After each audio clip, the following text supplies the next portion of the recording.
Welcome back to Arsenal Report, and we're going to kick it off with Nico Williams, the big question of this upcoming summer transfer window. As you know, Arsenal are going to be after some new forwards.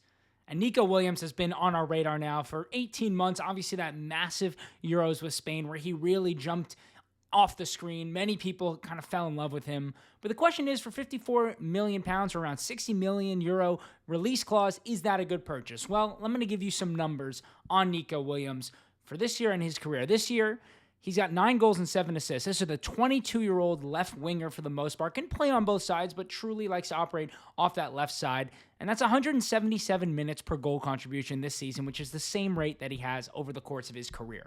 Should we be buying Nico Williams? We're assuming this is a player to replace Gabriel Martinelli, push Gabriel Martinelli, rotate with Gabriel Martinelli, give Bukayo Saka cover, all of these things. But is he better than Gabriel Martinelli? Well, Gabriel Martinelli has 7 goals and 6 assists this year, a goal contribution every 209 minutes. So it would appear Nico Williams is having a better season than Gabriel Martinelli.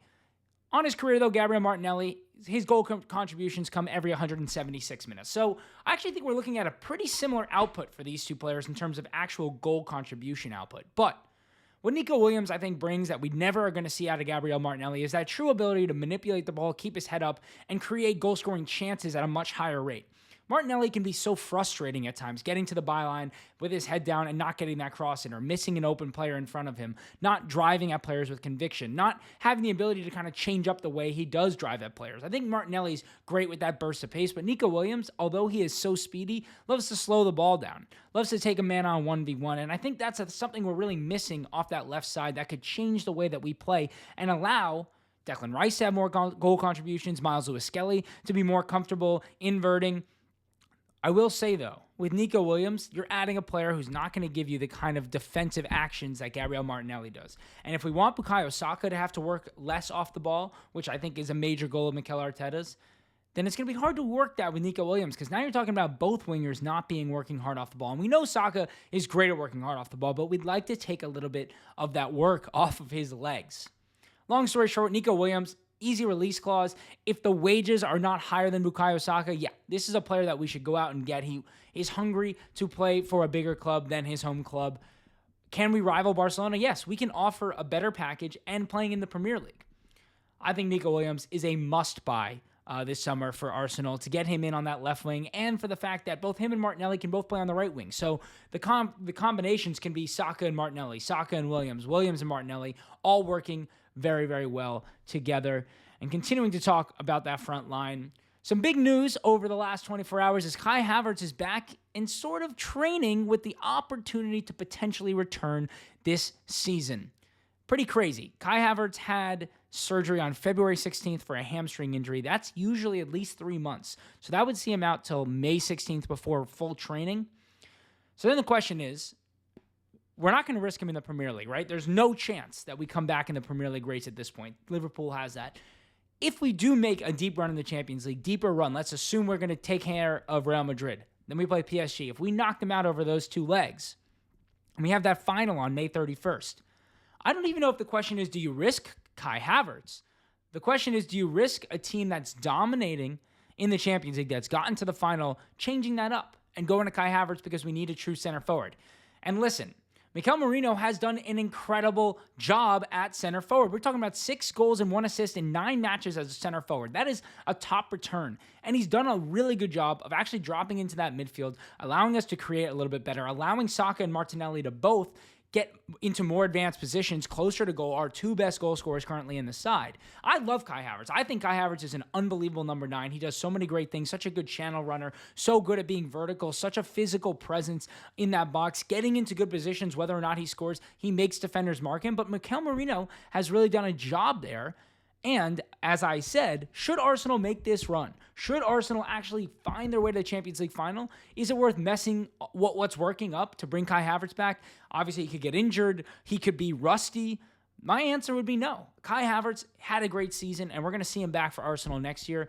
But I'm not risking Kai Havertz for both himself and for the club at any point this year unless somehow, some way, he'd be back for that second leg of the semifinal in the Champions League, and you can get him 30 minutes. You can maybe get him warm in a match in the Premier League or two, and he seems to be fitting back in. But if this team is gelling and gets to the Champions League final, you keep it how it is. You don't overthink it. Even though he is such a good player, and we do need a number 9, you don't overthink it. And it begs the question, what and where does Mikel Merino's future lie at Arsenal? I think this purchase this summer confused a lot of people because kind of seems like a lot of money. It was 35, 40 million pounds for a player who doesn't really fit in. And the idea really was that he was going to come in and be both coverage at the number 8 or starting number 8 with Rice and Odegaard. He could cover at the 6 should Rice or Partey be injured or Jorginho be injured. And he's going to fit in well with this perfect idea of Rice at the 6, Merino at the 8, and Odegaard at the 10. Having said that, we never really saw that all get to happen because Partey started the season hot, didn't want to take him out of the side. Merino got injured in his first training session, didn't get into the start of the year. Then Odegaard got hurt. They never really were all healthy at the same time. We've seen that 3-man midfield twice. Well, with the first team midfield that we thought was going to be the number 1 midfield all season. And the few times we saw it, Merino didn't really, he wasn't special in any way. He does a lot of great things off the ball. He's obviously an incredible duel winner, great physical presence, really, really good passer of the ball, can really spread the field in a lot of different ways. But we never really saw that midfield work so well. The best we've seen of Mikel Merino is as a 9 for Arsenal. As I mentioned, those 6 goals and 1 assist in 9 matches at center forward. So I don't know if his future lies anywhere in this Arsenal team. Because if you're bringing Zubimendi in, then you have Zubimendi and Rice and Odegaard and Nwaneri and potentially Fabio Vieira come back in that midfield. So Mikel Merino, yes, I think he's still kind of that 6 and 8 who can step in and play both of those roles and offer some coverage. He can play in that left side of midfield. Is Kai Havertz a player who's going to drop into midfield a little bit more if we, bring in a true striker? So Mikel Merino, actually his versatility continues to be his best asset at Arsenal. And a lot of times you talk about how versatility can hurt a player, but to me, Merino is really just great squad depth. And I think for years, we've never really had that problem where we have a player who's good, doesn't fit in, but can play a lot of positions. And it's something we've desperately needed. It's something that's going to become so crucial when we're going down the stretch next year, chasing for the title, chasing for the Champions League, and we have a somewhat easy match and we need to rest Declan Rice, or we need to rest whoever our star striker is, or we need to rest Odegaard. And Mikel Merino can kind of pop in all these places and do a very solid job. It's someone you can trust. It's someone who can score goals, he can get assists, who can play defensively, do so many different things, and he's a leader, and he's been there. He's won a Euros now with Spain, somebody who's won and at the highest level, and of course, is willing to set the tone physically. That's where Merino's future kind of lies at Arsenal, is being that squad depth role, something that we've seen City have for years. Players who can just come in and get a job done when you need him most.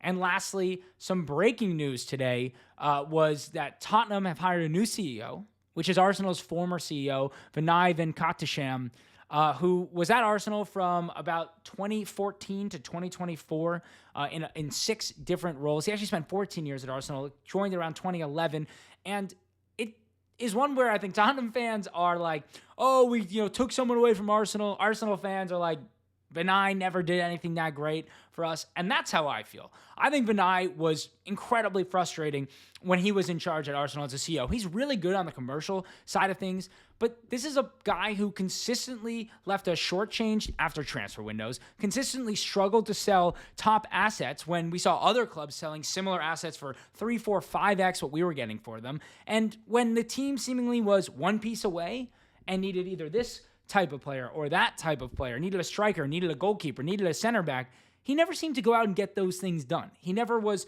strong-arming the Cronkies for more money, saying, if you give us X, we can do Y. He never really was a strong presence in any sort of negotiations. We never felt like, the only chance we felt like we were getting a player was if we were the first to it, if we got it done quickly, if it was a young player who we were convincing to join a project, which I think a lot had to do with Mikel Arteta, and it was never going to get proven stars for high amounts of dollars and not overpaying on the wages. We never seemed to get that done. And he also seemed to consistently give new contracts to aging players at a much too high of a rate so that we had to do all this getting rid of the dead weight. Like, Vinay was a part of all those bad years of bad transfers, like the Mustafis, the Lucas Perez's, kind of risking things at the end of transfer windows and spending too much money, bringing in Petr Cech as the only incoming one transfer window when we had come in second the prior year in the Premier League. Like, Really, really mind-boggling things. And listen, he may do good things for Tottenham on the commercial side of things, which is why I think Daniel Levy likes him. He's always so focused on the commercial side of things. But Tottenham, who are currently only spending 40% of their turnover, their salary, like what they're bringing in is only going to 40% of their wages, whereas most top clubs it's 70 to 80%. I think they're going to find out that this is not the right CEO for the fans, and it's actually going to push the fans further from the club. This is a disastrous hiring for me at Tottenham. Love to see it as an Arsenal fan. Best of luck to you, Vinay. Not really. Hope it's a disaster. And that's Arsenal Report for today. Thanks so much for watching. Make sure to hit the like, give us a comment, subscribe to the channel, and we'll be back after the Brentford match tomorrow to talk about those huge 3 points that we're about to win. And maybe, just maybe, can we make Liverpool a little bit nervous to end the year?